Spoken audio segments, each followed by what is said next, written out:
Bagaimana kalau ada seseorang yang masih suka melakukan maksiat, tapi ibadahnya rajin? Lumayan teh.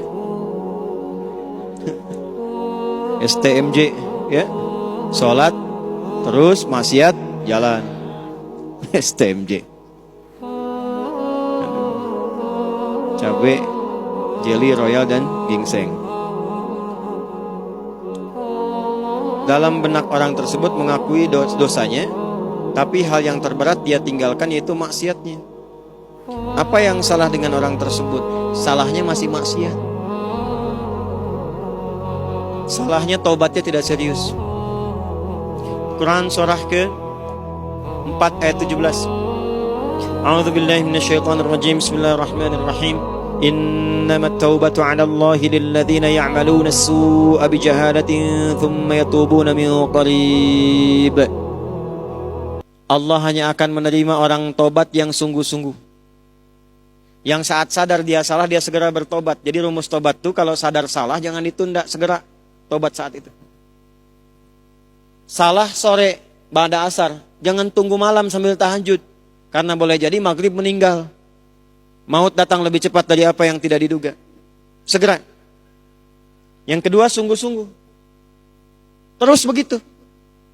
Nah, bagaimana ciri orang yang diterima tobatnya ketika dia benar-benar bertobat?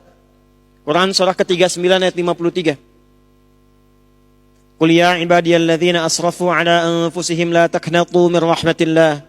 Innallaha yaghfiru dzunuba jami'a. Ya Muhammad SAW, katakan, viralkan pada semua hambaku yang berlumur maksiat, jangan putus asa dari rahmat Allah. Tobat yang betul. Kalau dia benar, Allah ampuni semua dosanya. Ciri orang diampuni dosanya, maka semua kesalahannya akan tertutup, terjaga dia dari yang salah, dan berubah dia dengan perbuatan yang soleh. Jadi yang salah-salahnya hilang, yang solehnya yang muncul. Mata pernah melihat maksiat, gambar yang tidak bagus, ya, video-video yang buruk. Tobat, di mana ciri diterimanya? Maka matanya sudah nggak suka lagi melihat yang salah, yang soleh yang dilihat, Quran yang baik-baik, itu tandanya. Dan dia nggak suka diarahkan kepada perbuatan yang pernah dia kerjakan sebelumnya. Dengar aja udah nggak suka. Itu ciri orang tobat diterima.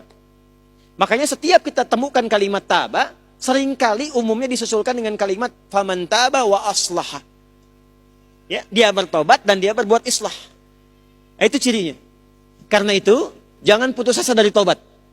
Kalau sekarang ditobati ada maksiat lagi, tobat lagi. Terus tobat, terus.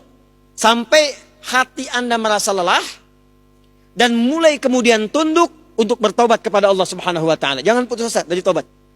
Ya, mudah-mudahan saat wafat ajal tiba dalam keadaan sedang bertobat kepada Allah Subhanahu wa taala. Yang ketiga yang paling cepat begini. Kalau masih terfikir berbuat maksiat, kata para ulama, bayangkan saat akan berbuat maksiat itu wafat. Wafat. Diwafatkan oleh Allah Subhanahu wa taala. Anda tobat nih. Pernah berbuat jelek, pernah mabuk, pernah ini, pernah itu. Maaf teman-teman. Jangan putus asa. Ini kata Allah, jangan putus asa, aku sayang. Jangan putus asa. Dan biasanya ada bersitan dalam pikiran kita, dalam jiwa kita. Aduh, diterima nggak kalau tobat? Masih bisa kembali nggak? Kalau ada kalimat itu tersirat, itu hidayah dari Allah. Rumus Qur'annya cepat ambil. Ini Allah sendiri yang jawab. Hambaku, disebut hamba. Sebanyak-banyaknya dosa, membunuh, merampok, berzina, pernah mabuk, sebanyak-banyaknya. Kata Allah, hambaku, ini rahmatku, cepat ambil. Sujud. Tangisi dosa itu. Kalau belum bisa menangis, menangis lagi. Nangis lagi. Nangis lagi. Tangisi diri kita yang belum bisa menangis. Sampai hatinya lunak. Berusaha terus. Sampai kita merasakan ketenangan dalam tobat. Dari situlah kemudian muncul ungkapan ulama, Allah sangat mencintai pelaku maksiat yang mau bertobat dibandingkan orang soleh yang tidak pernah merasa salah. Boleh bikin status tuh? Ya, silakan.